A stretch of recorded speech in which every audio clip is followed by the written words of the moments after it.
Voters continue casting their ballots in the second round of the presidential elections in Peru.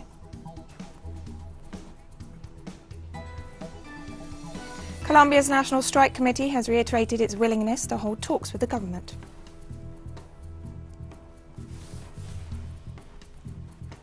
Israeli occupation police on Sunday arrested 2 prominent activists campaigning against the threatened expulsion of Palestinian families from homes in the Israeli-annexed East Jerusalem neighborhood of Sheikh Jarrah.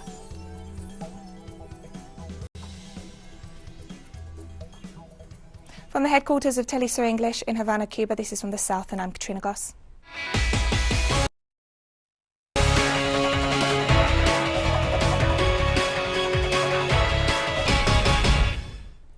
Peruvian presidential candidate Pedro Castillo cast his ballot in Tacubamba. Local media reports that Castillo was accompanied by some 350 supporters and a band for several blocks from his house to the polling station. People are choosing between 2 completely opposed candidates in the presidential runoff this Sunday, held as the coronavirus pandemic continues to batter the Andean country, while festering anger at the political corruption in the country has led to fears of more instability. Castillo, a newcomer, is facing off against Keiko Fujimori, daughter of former dictator Alberto Fujimori and under investigation for corruption, who's making her 3rd run for the presidency. Both candidates promise that they will respect the outcome of one of the closest presidential elections in Peru's history. I would like to acknowledge the Peruvian people and the compatriots outside Peru for this democratic event, for making the feeling of being patriotic and for the citizen echo. I will not be limited to the health of my parents. I've been in contact with my family, with my community, and I'm concerned about the health of my parents right now. I will see how I can make my parents feel tranquil because the health and life of my family comes first. Peruvian citizens living in Spain also turned out to vote in this Sunday's presidential runoff. More than 150,000 Peruvian citizens living in Spain were registered to vote, the majority of whom live in Madrid and Barcelona, although there are 12 other polling stations across the country. According to the National Office of Electoral Processes, a total of 1 million people form the Peruvian diaspora living in 75 countries around the world.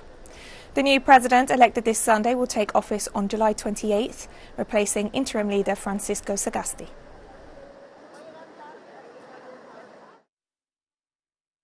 We want my country to change, not to continue with the same people who have kept us poor all our lives. That is what I ask for as a Peruvian, because we have had enough. They steal from us and we still continue to vote for them. The National Bureau of Elections of Peru informed that at least 150 international observers will accompany the presidential elections this Sunday. The Electoral Authority specified that 99 observers will supervise the runoff elections from within Peru, while 51 will do so from abroad. The largest number of participants was provided by the Organization of American States with 34, followed by the Inter-American Union of Electoral Organizations, which assigned 20 observers. The rest of the delegation is made up of observers from the European Union, the Permanent Conference of Political Parties of Latin America and the Caribbean, and the Ecuadorian Human Rights Committee.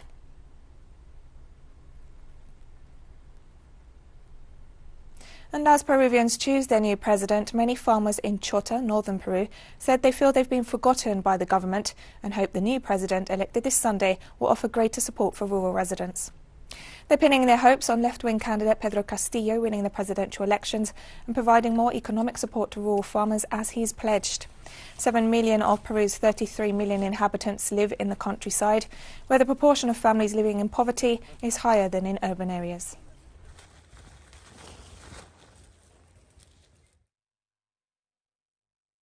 Hopefully, the government that will take over this coming year will work for the people, because we see that many candidates sometimes talk about doing a lot for the country, but nothing has been done so far.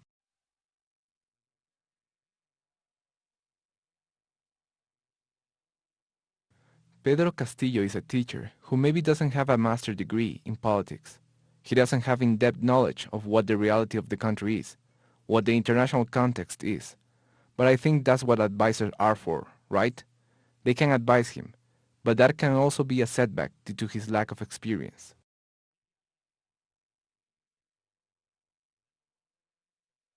I see Pedro Castillo as a very honest man. Since he is a teacher, he started from the bottom and worked really hard for social justice. And now, in case he wins the elections, he will work even harder for our people.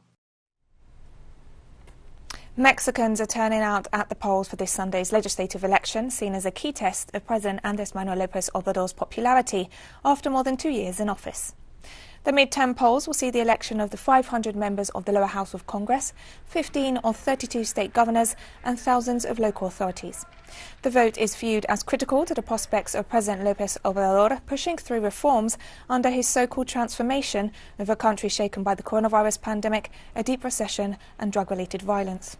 The electoral process itself has seen the assassination of over 30 candidates.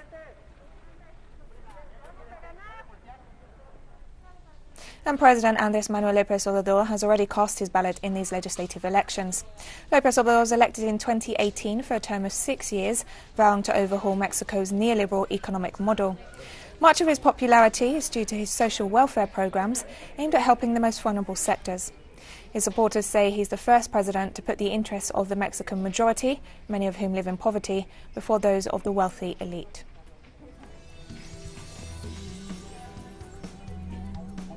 And we'll be right back after this very short break, so don't go away.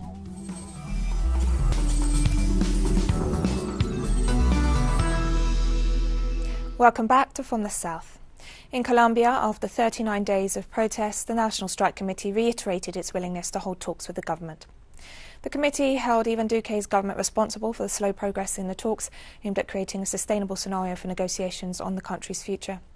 According to the Strike Committee, an agreement has been reached on half of the issues on the proposed agenda: non-involvement of military forces in controlling protests, the autonomy of local governments to manage demonstrations, and a ban on the use of firearms against protesters among the main points in dispute.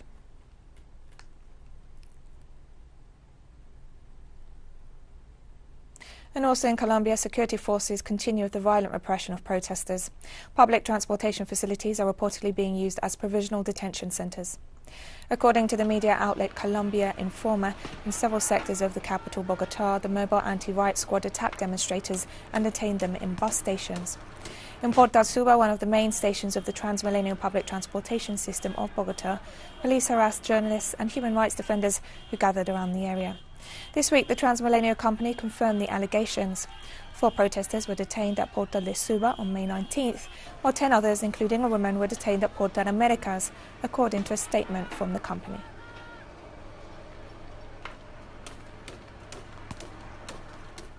Salvadorian President Nayib Bukele has accused the Secretary General of the Organization of American States, Luis Almagro, of promoting impunity in the country.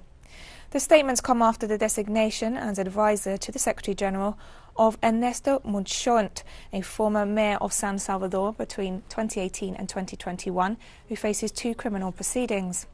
As a result, Bukele has decided to break the agreement with the OAS that created the International Commission Against Impunity in El Salvador in 2019, and added that his government will seek support from the international community to install another commission to fight impunity and corruption.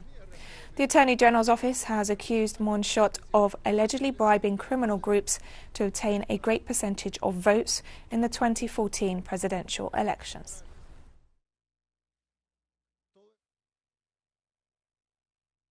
They managed the OAS-CCS, the International Commission Against Impunity and Corruption in El Salvador, and the Secretary General Luis Almagro grants impunity or tries to grant impunity to Ernesto Monchont, a Salvadoran criminal, as his advisor. One sees the OAS and the UN, and one sees the Secretary General of the OAS in Washington, and one thinks that these people are correct. Of course, when one enters into this and realizes that things are not as they seem, that the international community is mostly hypocritical and cynical and silent before great abuses of real human rights, where people are murdered in the street. In the United States, 2 wildfires burning Sunday in the hills and mountains of eastern Arizona have scorched more than 60,000 acres and prompted evacuation orders for hundreds of people.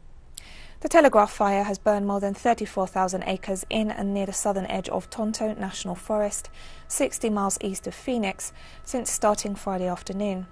The Pinal County Sheriff's Office said Sunday morning an evacuation had been ordered for residents in the area of Top of the World, a community of about 250 people. Officials also said residents of Superior, a town of about 3,000 people, have to be ready to evacuate. The other blaze, named the Mescal Fire, had burned nearly 26,000 acres in the Mescal Mountains, roughly 120 miles east of Phoenix, as of Sunday morning. Authorities evacuated people on the east side of State Route 77 near El Capitan, as well as the Soda Canyon area near San Carlos Lake. No deaths or injuries have been reported in either fire, and the causes of both are under investigation.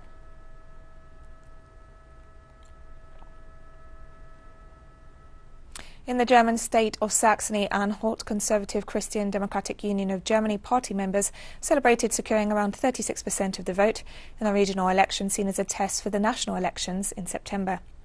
Angela Merkel's CDU party saw a convincing win on Sunday in the final regional vote before the first general election in 16 years not to feature the veteran chancellor, giving a major boost to her conservative would-be successor. Under new party chief Armin Laschet, the CDU came well ahead of the second-place far-right party Alternative for Germany, which secured 22.5% of votes and was originally projected to land an upset victory. Yes, of course we are all happy that this is a brilliant success for Premier Hesselhoff and the CDU, and the good thing about it is firstly that we have won a very good result.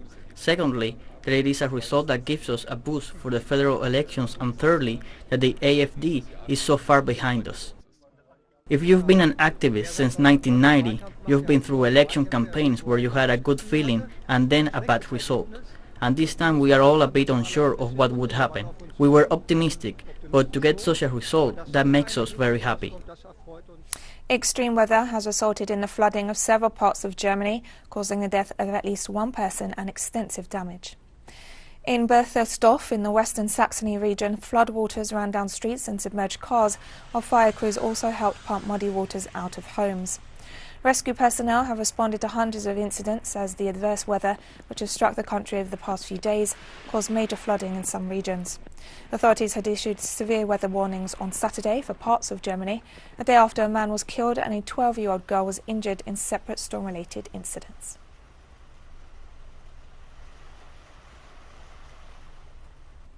The Jordanian parliament on Sunday voted to dismiss a member whose supporters clashed with security forces.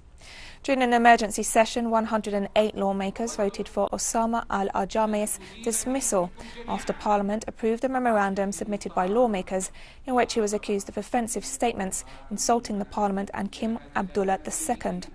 The outspoken MP had accused the government of deliberately plunging the country into darkness to prevent a march on a man seeking to have the Israeli ambassador expelled for the recent bombing campaign in Gaza. According to a statement released by the Public Security Directorate on Saturday night, 4 security personnel were injured in Nile Bridge near Amman International Airport following a riot that saw burning vehicles and shooting in the air by the MP's supporters. Police in northwest Nigeria's Kebbi state said Sunday that the death toll from an attack by a gang of cattle thieves on 7 villages Thursday had risen to 88. The region has struggled with decades-long communal clashes over resources, but more recently some groups have become more violent, looting, killing and kidnapping for ransom. Dozens of assailants on motorcycles attacked 7 neighbouring villages in Danko Wasagu district. Police were deployed to the area over the weekend to forestall further attacks. The assailants were believed to have launched the attacks from neighbouring Zamfara or Niger states, where criminals are known to maintain camps.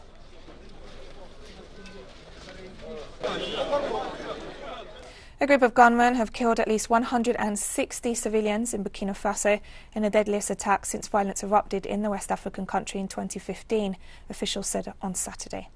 The attackers struck on Friday night, killing residents of the village of Solan in Yagha province, bordering Niger and Mali.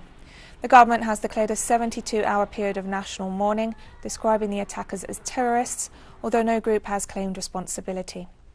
President Roch Marc Christian Kabore called the killings barbaric and said the population must remain united and solid against these attacks. For some time Tate had stopped, so we thought everything was okay. But now we see it starting again. People are being killed. This news we just heard about really affects me as a Burkinabe. So we are calling for them to look into security and assuring security so that there is peace in the country and in the provinces. It hurts us. It hurts us. I am not happy. The authorities have to look into how they can help the population, especially in villages in the north. The people there are suffering a lot, so we call on the president to help the people in the north and see what he can do for them, because really, at least 100 deaths in one day is not easy, and it really hurts us. And we have more stories coming up after this final short break, so stay with us.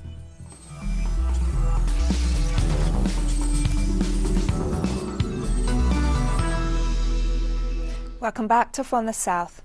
Israeli occupation police on Sunday arrested a prominent activist campaigning against the threatened expulsion of Palestinian families from homes in the Israeli-annexed East Jerusalem neighborhood of Sheikh Jarrah. Police took Mona al-Kurd, aged 23, away for questioning and left a summons for her twin brother Mohammed a day after police had also detained an Al Jazeera journalist covering a demonstration nearby. The family's lawyer said police had charged Mona with acts that disturb peace and order and riotous acts. Her twin brother, Mohammed al-Kurd, later turned himself in at a police station after receiving the summons. In footage widely shared on social media, she was shown handcuffed and taken by officers out of her family's home in Sheikh Jarrah, whose struggle has further fueled Palestinian anger over Israel's Zionist settlement movement.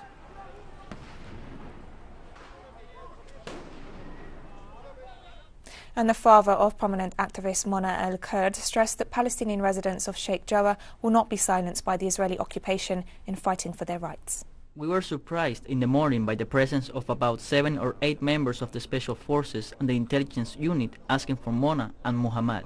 They attacked and searched the whole house, and even a female soldier entered while I was sleeping to see whether I was awake or not. I did not see any warrant that allows them to search or break into my house that way. We will not be feared, and our voice will remain loud until we take back our right.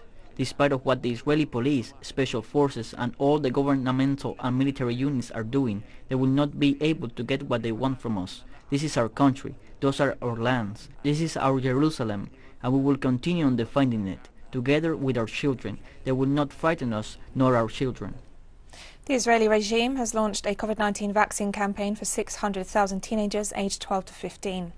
The move comes 6 months after Israel began its vaccination drive for adults and after the US Food and Drug Administration approved the Pfizer-BioNTech vaccine for the age group. Thousands have already booked appointments through the country's health maintenance organisations. According to the plan, teens who are at greater risk of suffering severe symptoms from coronavirus infection will be the first advised to get the shots. Usually, I am afraid of vaccines, but I know the importance and that this is the way to lower the risk of contagion from corona, or God forbid, being seriously ill, anesthetized, and on a respirator. It scares me very much.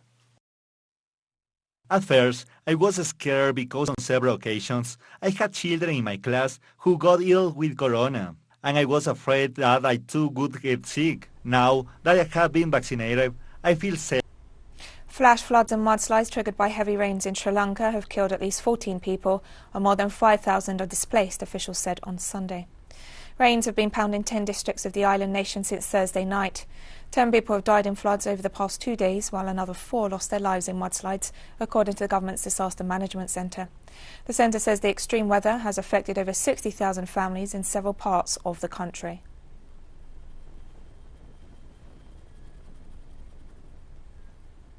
Nepal has authorised the COVID-19 vaccine made by Chinese pharmaceutical company Sinovac for emergency use after the number of confirmed coronavirus cases increased to nearly 600,000 on Saturday. The country's drug regulator on Friday approved the emergency use of China's Sinovac vaccine for local residents aged 18 or above to contain a resurgence of the virus.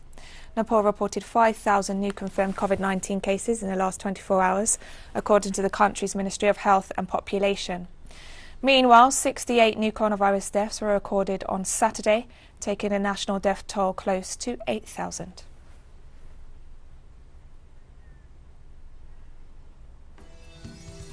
And we've come to the end of this news brief, but remember you can find these and many other stories on our website at telesurenglish.net. You can also follow us on social media for all the latest news.